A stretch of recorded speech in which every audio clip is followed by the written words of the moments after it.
үү? Би та нарт одоо энэсэг юм уу таавар таалуулъя. Та нар комент бичээр заяа. Эхнийх нь дөнчөр гэж хэдэн орондоо тоглолдог бай. Дараагийнх нэг аяг байсан чамд. Тэгээд нэмэх нь 4 аяг чамд өгцөн. Тэгээд нийлээд хэдэн аяг вэ? Тэгээд дараа 3 дахь асуулт чамд 4 аяг байсан. Нэмэх нь 4.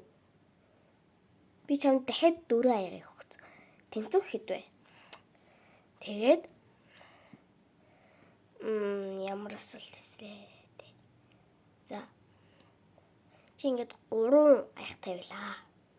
Тэнгүүд чамд нэмээд 3 аяг өгсөн. Тэгэд нэмээд дахиад 3 аяг өгсөн.